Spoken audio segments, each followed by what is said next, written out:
A cardiovascular disease is all too common here on Earth, claiming more than 600,000 lives a year. But on board the International Space Station, there's an experiment underway studying the cardiovascular systems of the station crew members. This experiment is called CardioOx and could lead to important information that will benefit future long-duration space travelers, as well as people who never leave the planet. From the Marshall Space Flight Center in Huntsville, Alabama, my colleague Lori Meggs reports on a recent trip to the cardiovascular lab here at JSC in Houston to learn more. CardioOx. It doesn't sound pretty, but Stuart Lee tells me it's something that we really need to investigate. Tell us what we're studying. So our objective is to understand the effects of spaceflight on the cardiovascular system. And in this particular case, we're interested in the effects of spaceflight on cardiac health, and specifically in the arteries that supply our heart and the rest of our body. So does the spaceflight environment promote a environment within the body which might increase the progression of atherosclerosis. Have we done this before? And what is atherosclerosis? I don't know that I can even say it right. So atherosclerosis is what most people refer to as hardening the artery. So it's the normal progression that the body goes through of essentially moving lipids into the walls of the vessels, which in some cases, in extreme cases, would lead to a heart attack. And can you show me how it works? I think I want to be a test subject. Yeah, this is a great opportunity for you to see a little bit about what we do in the laboratory and experience it for yourself. So I feel like I'm giving blood, Stuart. What's happening now? So you're not actually giving blood, but we're going to measure the blood flow in your arm. And so some of the effects of cardiovascular disease is it changes the way your blood vessels react to changes in flow. As you need to increase flow in different parts of your body, you want your blood vessels to be able to dilate. And so that's what this experiment's all about. What we're doing is we're going to measure the blood flow in your arm at rest, so what it would normally be just when you're laying here. And then we're going to include the blood flow in the bottom part of your arm. What that does is it creates a metabolic stress in the bottom part of your arm, so your body wants to get blood flow to that part of your arm. So we normally leave that cuff on for 5 minutes, and then we release the cuff.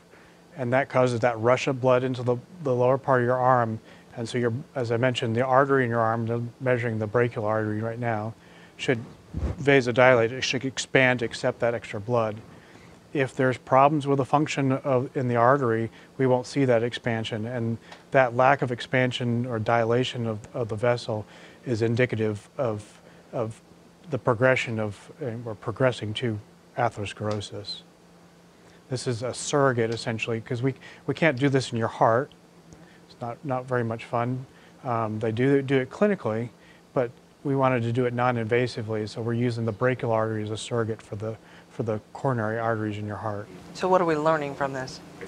So the idea is we're trying to understand whether our crew members, whether we're putting them at increased risk for cardiovascular disease, specifically atherosclerosis, as the result of the spaceflight environment. Then that when they go on orbit, I mean, they're older individuals, so they're in the 40 to 50-year-old range, so they're already starting to show signs in a normal population. They would be showing signs of atherosclerosis.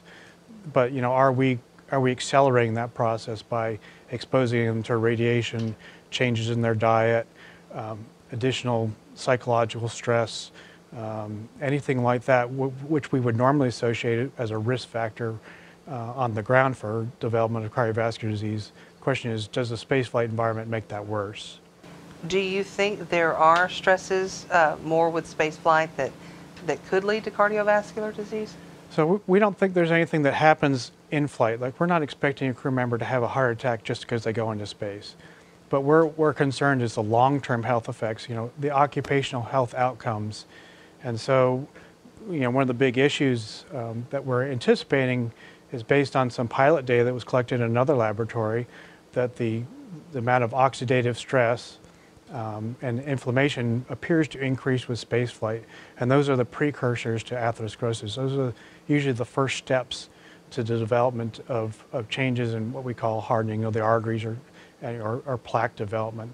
But those are usually over short, long periods of time, where we're looking at a snapshot during spaceflight, but we're also then following the crew members for 5 years after they come back.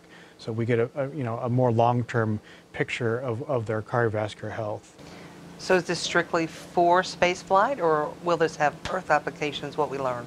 So the procedures that we're using in this experiment actually are used clinically to track the progression of atherosclerosis in some individuals.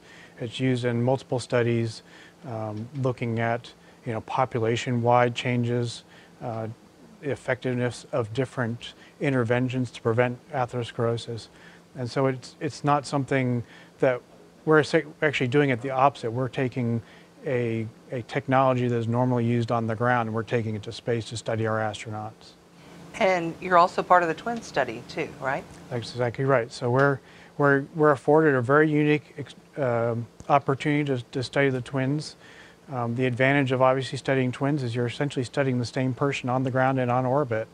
And so now we can see, in this particular case, does Scott react differently than Mark as a result of being in space for a year?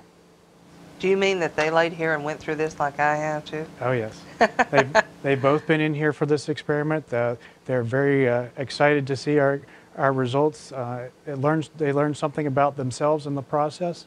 And of course, the other part of the twin study is that we're teaming up with group, specifically in our area, with for a group from UC San Diego, and we're looking at the genetic profiling and how the changes in spaceflight, or how spaceflight might change the way that our genes are expressed, and then how that in turn results or might be related to changes in the way your body responds to stresses like this. So that's it? What am I going to learn from this? Well, we learn a little bit about the atherosclerosis, and we're going to learn a little bit about how, not just how it applies to our astronauts, but also how it might be indicative of changes in our, the normal population on Earth. I got a good heart, right? Well, we hope so.